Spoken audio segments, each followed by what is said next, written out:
semienterrado en la arena del costado del camino.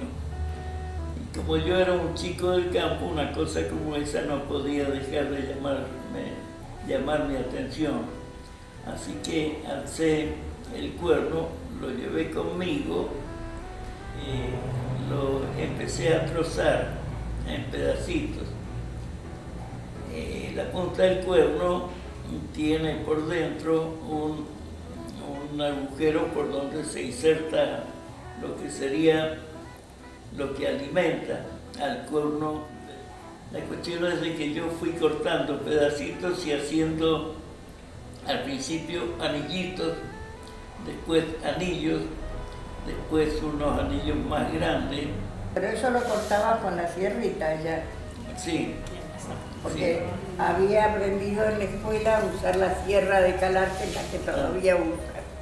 La señorita Emma, en Carrizal, me enseñó a cortar con la sierrita de calar cuando yo iba a segundo grado y me convertí en un experto en el uso de la sierra de calar.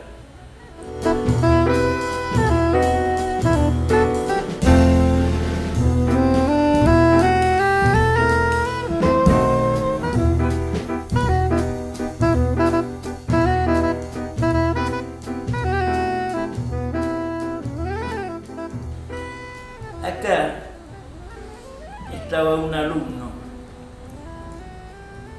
acá un maestro que le enseñaba al alumno lo que tenía que aprender de esto que estaba puesto aquí, que era el modelo, es decir, alumno, profesor, modelo. Y esta era la forma en que se manejaba la enseñanza en una escuela como la que nosotros teníamos en Mendoza, que era similar en el sentido de su identidad con la escuela de arte que se pergeñó en la época de Luis XIV. No había cambiado demasiado el tipo de enseñanza, que comenzaba estableciendo la relación entre un alumno,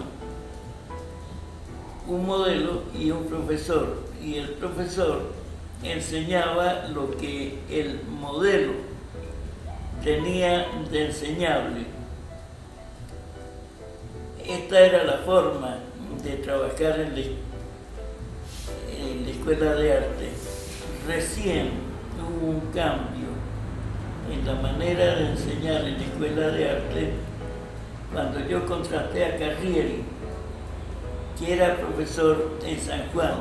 Que las experiencias las hiciste afuera. Sí. Lo que ocurre es que, bueno, tuviste como profesora a Llanelo, tuviste profesora civil a Correa, cada uno, claro, los arquitectos civiles los dos. Y después Don Manuel era un tipo extraordinario. Bueno, y después también estaba, no sé si Edmundo, don Pancho Correa. Don Pancho Correa. Don Pancho Correa, el papá de la Nora.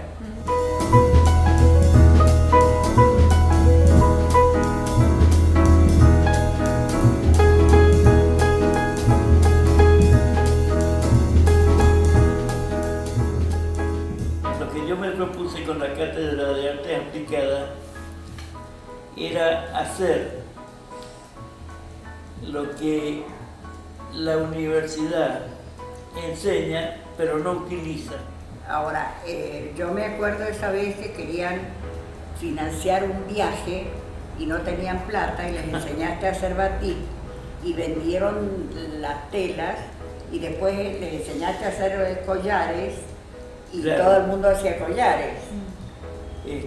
La cuestión es de que pudieron viajar a Perú con la plata que sacaron de claro, los trabajos que habían en Aro.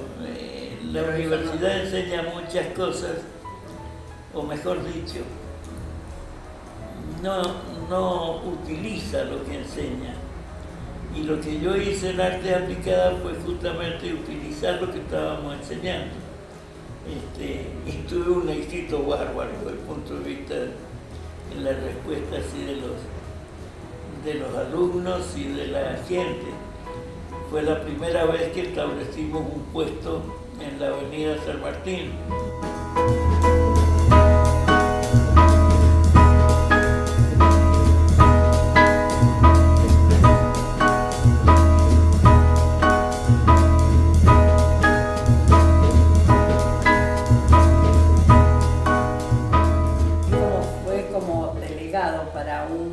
Para un congreso de la cultura que fue muy interesante, en que estaba ahí conocí a Rivera, Diego Rivera, Jorge Amado, Neruda, Guillén, bueno, había un montón de gente muy interesante. Y Luis, ¿Eso en Chile? Eso fue en Chile en el 53. Lo que pasó ahí fue muy interesante, es que eran estudiantes ellos. Viajamos a Chile con Alonso, con Pardo, con el Ciro Bustos, y lo que pasó es que Luis se sentó en uno de los almuerzos al lado de Diego Rivera, y Diego Rivera le tomó así aprecio, qué sé yo, porque Luis... No, porque lo escuchaba. Y Diego Rivera era un hombre que ya estaba envejeciendo y le pasaba lo que nos pasa a todos los viejos, que queremos que nos escuchen. Entonces yo lo escuchaba a Diego Rivera y Diego Rivera me contaba distintas cosas. Fue muy interesante todo lo que hablaron, sobre todo sobre muralismo, sobre toda esa experiencia. Imagínate. ¿Ellos ya conocían el movimiento? Sí, conocían el movimiento, pero el conocerlo así en forma tan directa, hablar con una persona como él, o escucharlo a Neruda, o escucharlo al Negro Guillén, que era todo un personaje. Con el muralismo le interesó en ese tiempo, y curiosamente el primer mural lo hicieron con Marcelo Santangelo en el Club Universitario. Claro, era la marcha de la humanidad, puesta, por supuesto, sobre... Lástima que eso se perdió, ¿no? Porque Se perdió. No hay fotos, nada. no.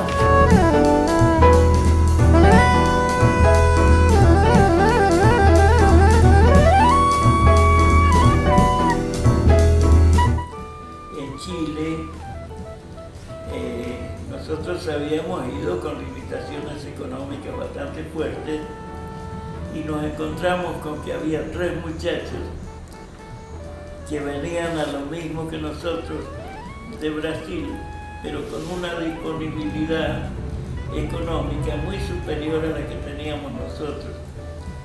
Entonces le pregunté, che, ¿cómo hacen ustedes para disponer del dinero? Ah, no, eso es nuestra organización. Nosotros tenemos un taller en Río Grande do Sul, en donde trabajamos 5 compañeros.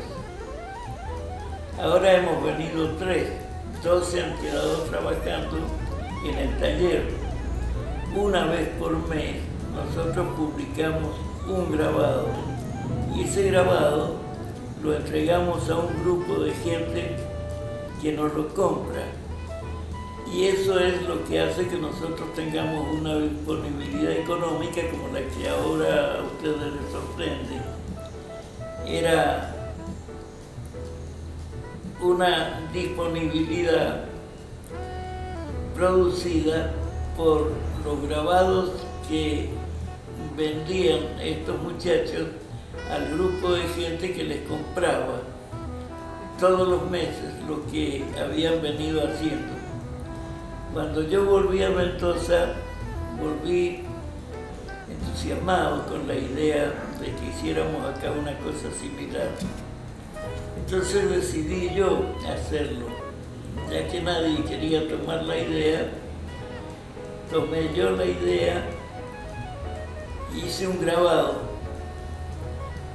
y salí a venderlo y vendí 22 o 24 grabados, pero nadie se conmovió por eso.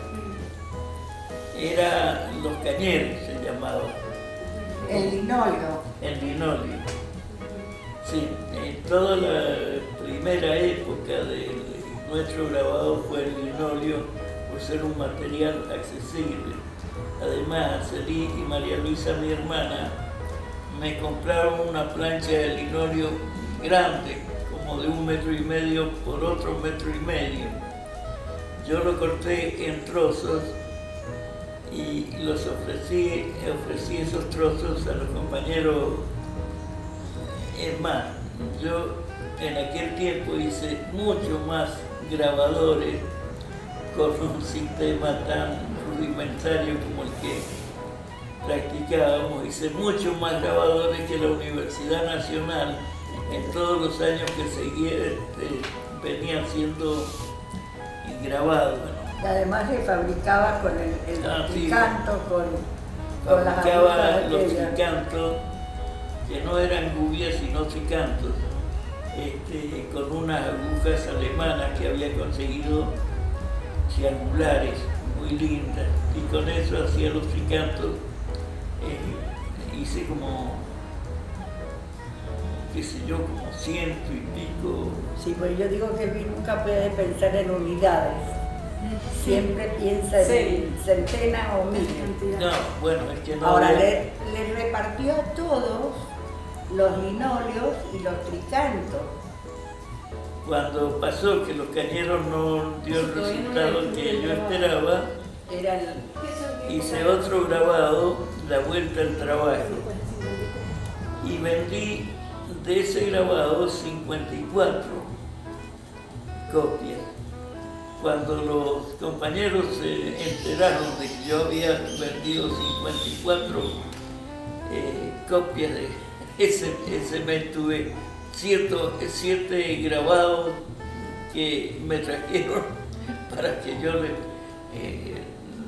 los publicara. el taller de grabado, primero hizo uno en Maipú, que fue el taller de arte realista, que Popular fue realista. popular realista, que fue cuando volvimos de Chile, que fue cuando tuvo contacto con los brasileños y empezó a trabajar.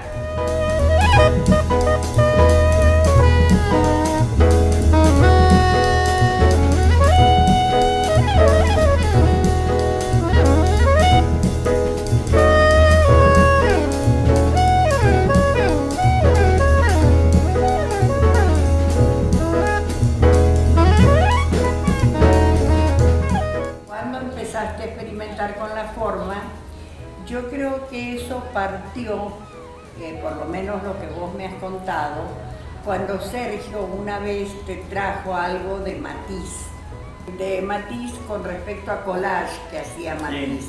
Entonces Luis empezó a experimentar con, ¿cómo se llama? Recorte. Con recortes de papel. Después Y después con fui avanzando, cartulina, cartón, madera terciada y finalmente metal. Cortaba hierro o cortaba aluminio y con eso hacía los grabados, lo cual me permitía hacer cosas de una presión mucho mayor que la que conseguía imprimiendo cartulinas, por ejemplo. la primera muestra de grabado, que en realidad fue una cosa de experiencia, de superposición de materiales, que todavía no era la técnica, digamos, del recorte del metal impreso. Eso lo fue incorporando de a poco.